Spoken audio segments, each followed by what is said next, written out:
तो दोस्तों एक बार फिर से स्वागत है आपका मेरे चैनल स्कॉलर इंग्लिश पे, जहां हम लोग डिस्कस करने जा रहे हैं द हिंदू एडिटोरियल का वोकैब एनालिसिस। आशा करती हूं कि आप इन सेशंस के साथ रेगुलरली जुड़ रहे हैं और इनका बेनिफिट भी उठा रहे हैं। इन सेशंस का मकसद है आपकी वोकैब पावर को इन्हांस करना। और ये जो वोकैब सेशंस है ये बैंक, एसएससी, रेलवे, यूपीएससी या फिर किसी भी कॉम्पिटिटिव एग्जाम के लिए बहुत ही ज़्यादा इंपॉर्टेंट है। तो चलिए और लेट ना करते हुए बढ़ते हैं हमारे वोकैब शो की तरफ और जानेंगे कि आज का हमारा पहला वर्ड कौन सा है। तो आज का हमारा पहला वर्ड है पीनलाइजिंग। पीनलाइजिंग का मतलब होता है सज़ा देना, किसी प्रकार की किसी को सज़ा देना, उसे हम कहेंगे पीनलाइजिंग। और ये हमारे पास पार्ट ऑफ स्पीच में वर्ब है, यानी कि क्रिया है।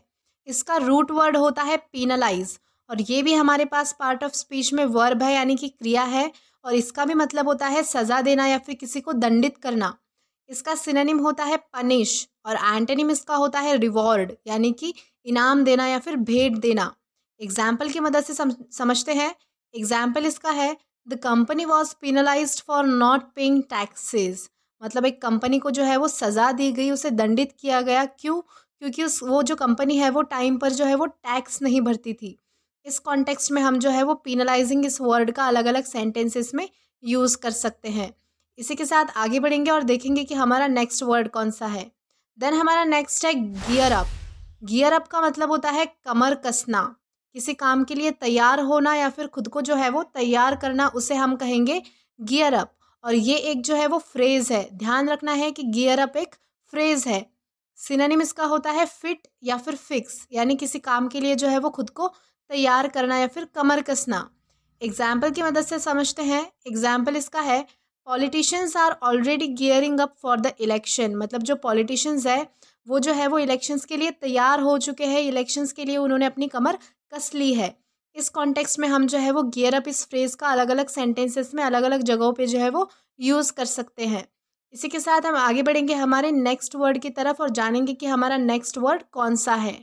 देन हमारा नेक्स्ट वर्ड है क्विनक्वेनियल। क्विनक्वेनियल का मतलब होता है पंचवार्षिक। जो कोई काम हर 5 साल से होता हो उसे हम कहेंगे क्विनक्वेनियल। और ये हमारे पास पार्ट ऑफ स्पीच में एग्जेक्टिव है, यानी कि एक विशेषण है। सिनोनिम इसका होता है क्वाइनरी। क्वाइनरी और क्विनक्वेनियल का एक ही मतलब होता है, यानी कि पंचवार्षिक। जो कोई काम हर 5 साल से होता हो उसे हम कहेंगे क्विनक्वेनियल या फिर क्वाइनरी। एग्जाम्पल की मदद से समझते हैं। एग्जाम्पल इसका है the quinquennial survey showed changes in the community. मतलब जो हर 5 साल से जो सर्वे होता है, जो क्विनक्वेनियल सर्वे जो होता है, उसकी मदद से जो है वो सोसाइटी में, हमारी कम्युनिटी में जो है वो बहुत सारे चेंजेस हुए हैं, ये हमें पता लगा है। इस कॉन्टेक्स्ट में हम जो है वो क्विनक्वेनियल इस वर्ड का अलग अलग सेंटेंसेस में जो है वो यूज़ कर सकते हैं। इसी के साथ आगे बढ़ेंगे हमारे नेक्स्ट वर्ड की तरफ। देन हमारा वर्ड है डिस्क्रिपेंसीज। डिस्क्रिपेंसीज का मतलब होता है असमानता, यानी कि भेद होना। जब दो चीज़ों या फिर तथ्यों में समानता नहीं होती उसे हम कहेंगे डिस्क्रिपेंसीज। और ये हमारे पास पार्ट ऑफ स्पीच में नाउन है। इसका रूट वर्ड होता है डिस्क्रिपेंसी और ये भी हमारे पास पार्ट ऑफ स्पीच में नाउन है, जिसका मतलब यही होता है असमानता, यानी कि अलगता होना, भेद होना। इसका सिनोनिम होता है डिफरेंस, यानी चीज़ों में अलग होना। ओके, कोई चीज़ जो है वो किसी चीज़ से अलग होना, उनमें जो है वो कोई समानता ना होना। एंटोनिम इसका होता है सिमिलैरिटी, यानी कि किसी दो चीज़ों में जो है वो सिमिलैरिटी होना, कोई चीज़ जो है वो समान होना। एग्जाम्पल की मदद से समझते हैं। एग्जाम्पल इसका है there was a discrepancy in the two reports of the accident. मतलब एक ही एक्सीडेंट के दो अलग अलग रिपोर्ट्स में जो है वो अलग अलग, मतलब अलग अलग बातें जो है वो बताई गई थी। उन दोनों में जो है वो कोई भी समानता नहीं थी, वहाँ पे डिस्क्रिपेंसीज थी। इस कॉन्टेक्स्ट में हम जो है वो डिस्क्रिपेंसीज इस वर्ड का सेंटेंसेस में यूज़ कर सकते हैं। इसी के साथ आगे बढ़ेंगे हमारे नेक्स्ट वर्ड की तरफ और जानेंगे कि हमारा नेक्स्ट वर्ड कौन सा है। देन हमारा नेक्स्ट वर्ड है ऑब्फस्केटेड। ऑब्फस्केटेड का मतलब होता है अस्पष्ट होना। जो चीज़ समझ से परे हो या फिर जो चीज़ हमें समझ में ना आए आसानी से, उसे हम कहेंगे ऑब्फस्केटेड। और ये हमारे पास पार्ट ऑफ स्पीच में वर्ब है, यानी कि क्रिया है। इसका रूट वर्ड होता है ऑब्फस्केट और ये भी हमारे पास पार्ट ऑफ स्पीच में वर्ब है, यानी कि क्रिया है। इसका भी मतलब होता है अस्पष्ट होना, जो चीज़ हमें समझ में ना आए। ओके, इसका सिनोनिम होता है कंफ्यूज, यानी कि हैरान कर देने वाला, ऐसी कोई चीज़ जो हमें जो है वो कंफ्यूज करे। एंटोनिम इसका होता है क्लैरिफाई, यानी कि स्पष्ट, जो चीज़ जो है वो आसानी से समझ में आए।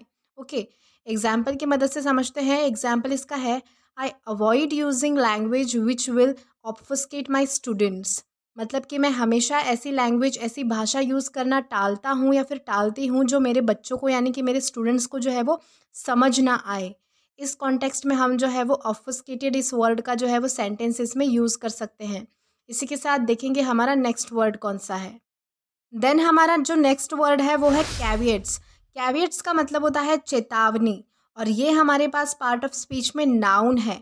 इसका सिनोनिम होता है वार्निंग। वार्निंग का मतलब होता है किसी को चेतावनी देना। ओके, और एंटोनिम इसका होता है प्राइज, यानी किसी को इनाम देना या फिर भेंट देना। एग्जाम्पल की मदद से समझते हैं। एग्जाम्पल इसका है before you make your final decision you might want to consider the caveat in this agreement. मतलब यहाँ पे ये बताया गया है कि इससे पहले कि आप कोई भी फाइनल डिसीजन, यानी कि आपका फैसला ले, उससे पहले अगर आप इस एग्रीमेंट में दी गई चेतावनियों पर सोचना चाहे तो सोच सकते हैं। इस कॉन्टेक्स्ट में हम जो है वो कैविएट्स इस वर्ड का जो है वो सेंटेंसेस में यूज़ कर सकते हैं। इसी के साथ आगे बढ़ेंगे हम हमारे नेक्स्ट वर्ड की तरफ। देन हमारा जो नेक्स्ट वर्ड है वो है सरमाइज। सरमाइज का मतलब होता है अनुमान लगाना, प्रिडिक्ट करना। ओके, कोई चीज़, किसी चीज़ का अनुमान लगाने को हम कहेंगे सरमाइज। और ये हमारे पास पार्ट ऑफ स्पीच में वर्ब है, यानी कि एक क्रिया है। इसका सिनोनिम होता है गेस। जब आप किसी चीज़ का अनुमान लगाते हैं, किसी चीज़ को प्रिडिक्ट करते हैं कि फ्यूचर में ऐसा हो सकता है, जब आपको कोई बात पक्की नहीं पता होती, लेकिन आप जब सिर्फ प्रिडिक्ट करते हैं, किसी चीज़ का अनुमान लगाते हैं, उसे हम कहेंगे गेस। और एंटोनिम इसका है नो। नो का मतलब होता है जब कोई चीज़ आपको पहले से पता हो, उसे हम कहेंगे नो। एग्जाम्पल देखते हैं। एग्जाम्पल इसका है my surmise turn out to be right. मतलब मैंने जो प्रिडिक्ट किया था, मैंने जो अनुमान लगाया था, वो सही निकला। इस कॉन्टेक्स्ट में हम जो है वो सरमाइज इस वर्ड का अलग अलग सेंटेंसेस में यूज़ कर सकते हैं। इसी के साथ आगे बढ़ेंगे हमारे नेक्स्ट वर्ड की तरफ और जानेंगे कि हमारा नेक्स्ट वर्ड कौन सा है। देन हमारा नेक्स्ट जो वर्ड है वो है गेज। गेज, इसे जो प्रोनाउंस करना है, इसे हम कैसे प्रोनाउंस करेंगे? इसे हम ऐसे प्रोनाउंस करेंगे, गेज इसे प्रोनाउंस करना है। इसका मतलब होता है मापना। और गेज एक जो है वो इंस्ट्रूमेंट होता है जिससे किसी भी चीज़ का जो है वो माप लिया जा सकता है। ध्यान रखना है कि गेज एक इंस्ट्रूमेंट है। ओके, और ये किसी भी प्रकार का इंस्ट्रूमेंट हो सकता है जिससे हम माप ले सकते हैं किसी चीज़ का। और ये हमारे पास पार्ट ऑफ स्पीच में वर्ब है, यानी कि एक क्रिया है। सिनोनिम इसका होता है मेजर, यानी कि माप तोल करना किसी चीज़ का। एग्जाम्पल की मदद से समझते हैं। एग्जाम्पल इसका है a petrol gauge shows the amount of petrol left in a car. मतलब कि जो पेट्रोल गेज है, जो पेट्रोल मापने का जो इंस्ट्रूमेंट है, वो हमें क्या बताता है? एक अमाउंट बताता है कि कितने अमाउंट में जो है वो पेट्रोल जो है वो कार में बच चुका है, कितने अमाउंट में कार में पेट्रोल बचा है। इस अमाउंट को मेजर करने के लिए जो है हम वो पेट्रोल गेज का यूज़ करते हैं। इस कॉन्टेक्स्ट में हम जो है वो गेज इस वर्ड को जो है वो अलग अलग सेंटेंसेस में यूज़ कर सकते हैं। आई होप आपको समझा होगा। इसी के साथ हम आगे बढ़ेंगे हमारे नेक्स्ट वर्ड की तरफ और जानेंगे कि हमारा नेक्स्ट वर्ड कौन सा है। देन हमारा नेक्स्ट है रन ऑफ। रन ऑफ का मतलब होता है छोड़ देना, किसी जगह को या फिर किसी इंसान को अचानक छोड़कर चले जाना या फिर भाग जाना, उसे हम क्या कहेंगे? Run of. और ध्यान रखना है कि ये एक फ्रेज़ है। रन ऑफ एक फ्रेज़ है, ये बात आपको ध्यान रखनी है। सिनोनिम इसका होता है एस्केप। एस्केप का मतलब होता है निकल जाना या फिर भाग जाना, किसी चीज़ को छोड़कर चले जाना। एंटोनिम इसका है जॉइन, यानी किसी चीज़ से जुड़ना, उसे हम कहेंगे। एग्जाम्पल की मदद से समझते हैं। एग्जाम्पल इसका है somebody has run of with my wallet. मतलब कि कोई इंसान जो है वो मेरे वॉलेट को लेकर भाग गया, वो मेरे वॉलेट के साथ जो है वो चला गया। इस कॉन्टेक्स्ट में हम जो है वो रन ऑफ इस वर्ड का जो है वो अलग अलग सेंटेंसेस में यूज़ कर सकते हैं। इसी के साथ हम आगे बढ़ेंगे हमारे नेक्स्ट वर्ड की तरफ। देन हमारा नेक्स्ट वर्ड है इंसाइट। इंसाइट का मतलब होता है भड़काना, किसी को हिंसा करने के लिए या फिर गलत काम करने के लिए जो है वो भड़काना, उसे हम कहेंगे इंसाइट। और ये हमारे पास पार्ट ऑफ स्पीच में वर्ब है, यानी कि एक क्रिया है। सिनोनिम इसका होता है इन्फ्लेम या फिर इग्नाइट, मतलब कि किसी को भड़काना या फिर उकसाना। एंटोनिम इसका होता है सप्रेस। सप्रेस का मतलब होता है रोकना किसी चीज़ को। ओके, एग्जाम्पल की मदद से समझते हैं। एग्जाम्पल इसका है he incited his fellow citizens to take their revenge, मतलब उसने जो है वो अपने नागरिकों को भड़काया, किस चीज़ के लिए? बदला लेने के लिए जो है वो उसने गलत काम करने के लिए उसने जो है वो अपने नागरिकों को भड़काया। इस कॉन्टेक्स्ट में हम जो है वो इंसाइट इस वर्ड का अलग अलग सेंटेंसेस में यूज़ कर पाएंगे। इसी के साथ हम आगे बढ़ेंगे हमारे नेक्स्ट वर्ड की तरफ और देखेंगे कि हमारा नेक्स्ट वर्ड कौन सा है। देन हमारा जो नेक्स्ट वर्ड है वो है वसिफरसली। वसिफरसली का मतलब होता है चीखते हुए, कोई बात जोर शोर से बोलना या फिर चीख कर बताना या फिर बोलना, उसे हम कहेंगे वसिफरसली, यानी कि ऊंची आवाज़ में बात करना, ठीक है। और ये हमारे पास पार्ट ऑफ स्पीच में एग्जेक्टिव है, यानी कि विशेषण है।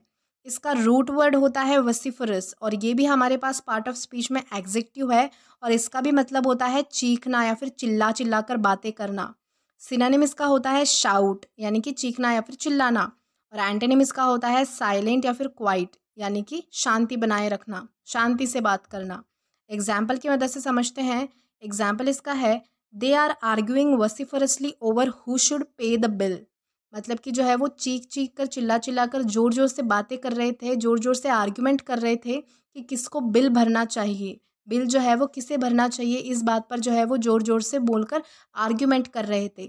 इस कॉन्टेक्स्ट में हम जो है वो वसिफरसली इस वर्ड का अलग अलग सेंटेंसेस में यूज़ कर सकते हैं। इसी के साथ आगे बढ़ेंगे हमारे नेक्स्ट वर्ड की तरफ। देन हमारा जो वर्ड है वो है अल्टीमेटम। अल्टीमेटम का मतलब होता है अंतिम चेतावनी, एक ऐसी चेतावनी जिसे देने के बाद जो है वो दो व्यक्तियों में संबंध खराब हो जाते हैं या फिर उनका रिलेशन जो है वो खराब हो सकता है इस चेतावनी की वजह से, उसे हम कहेंगे अल्टीमेटम। और ये हमारे पास पार्ट ऑफ स्पीच में नाउन है। इसका सिनोनिम होता है वार्निंग, यानी कि किसी को चेताना या फिर चेतावनी देना। एग्जाम्पल की मदद से समझते हैं। एग्जाम्पल इसका है गिव हिम एन अल्टीमेटम, इधर ही पेज बाय फ्राइडे और he finds somewhere else to live, मतलब कि उसे एक जो है वो चेतावनी दे दो, एक आखिरी चेतावनी दे दो कि या तो वो शुक्रवार तक पैसे भरे या फिर कहीं और जो है वो अपनी जगह देख ले रहने के लिए। इस कॉन्टेक्स्ट में हम जो है वो अल्टीमेटम इस वर्ड का अलग अलग सेंटेंसेस में जो है वो यूज़ कर सकते हैं।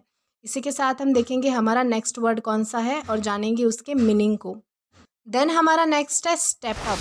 स्टेप अप का मतलब होता है आगे बढ़ना, किसी खास काम के लिए जो है वो आगे जाना, उसे हम कहेंगे स्टेप अप।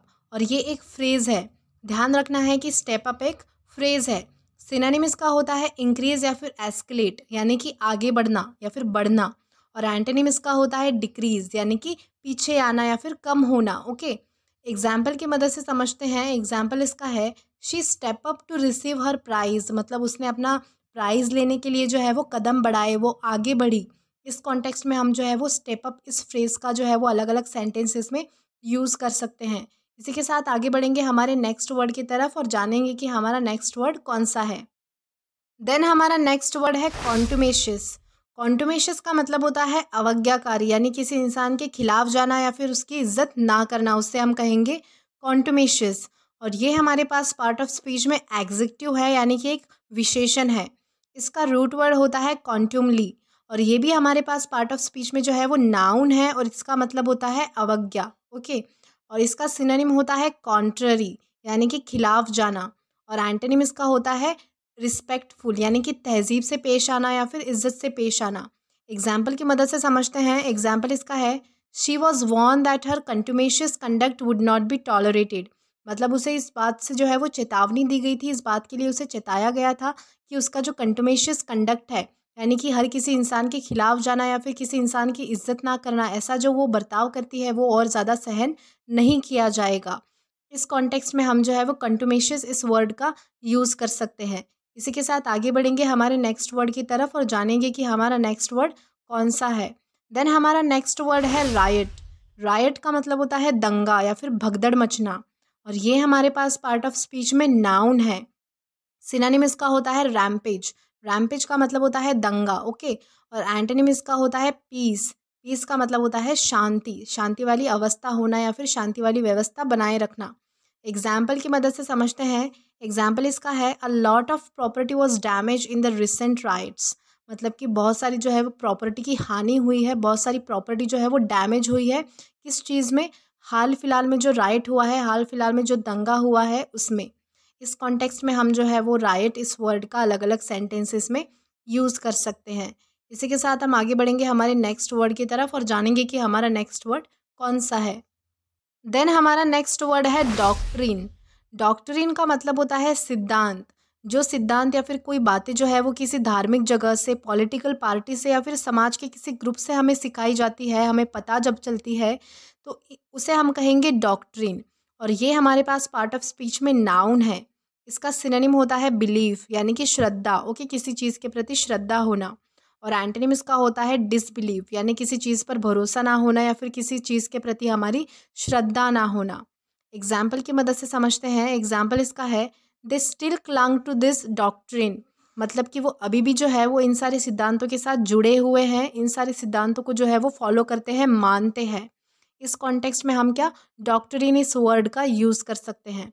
इसी के साथ हम आगे बढ़ेंगे हमारे नेक्स्ट वर्ड की तरफ और देखेंगे कि हमारा नेक्स्ट वर्ड कौन सा है।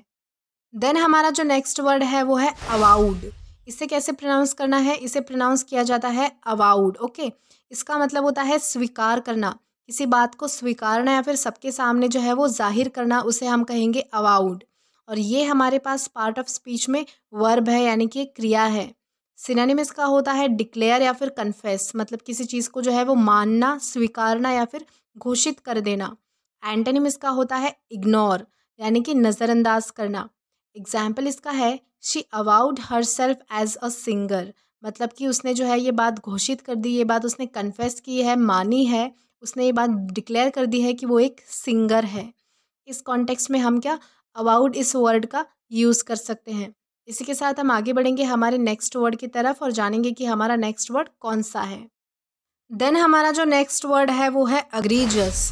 अग्रीजस का मतलब होता है भयानक। जो चीज़ बहुत ज़्यादा ख़राब हो या फिर चौंका दे हमें, उसे हम कहेंगे अग्रीजस। और ये हमारे पास पार्ट ऑफ स्पीच में एग्जेक्टिव है यानी कि एक विशेषण है। सिनोनिम इसका होता है हॉरिफिक या फिर हॉरिफाइंग यानी कि कोई चीज़ बहुत ज़्यादा भयानक होना। और एंटोनिम इसका होता है मार्वलस। इसका मतलब होता है अद्भुत या फिर जो चीज़ हमें अट्रैक्ट करती हो, हमारा जिसमें इंटरेस्ट होता हो। एग्जाम्पल की मदद से समझते हैं। एग्जाम्पल इसका है she was scolded after her egregious result. मतलब उसे जो है वो इतने ख़राब रिजल्ट के बाद, अपने इतने भयानक रिजल्ट के बाद जो है वो बहुत ज़्यादा उसे डांट पड़ी। इस कॉन्टेक्स्ट में हम जो है वो अग्रीजियस इस वर्ड का अलग अलग सेंटेंसेस में यूज़ कर सकते हैं। इसी के साथ हम आगे बढ़ेंगे हमारे नेक्स्ट वर्ड की तरफ और देखेंगे हमारा नेक्स्ट वर्ड कौन सा है। देन हमारा जो नेक्स्ट वर्ड है वो है ट्रैंक्विलिटी। ट्रैंक्विलिटी का मतलब होता है शांति। और ये हमारे पास पार्ट ऑफ स्पीच में नाउन है। इसका रूट वर्ड होता है ट्रैंक्विल। और ये हमारे पास पार्ट ऑफ स्पीच में एग्जेक्टिव है यानी कि विशेषण होता है जिसका मतलब होता है शांत।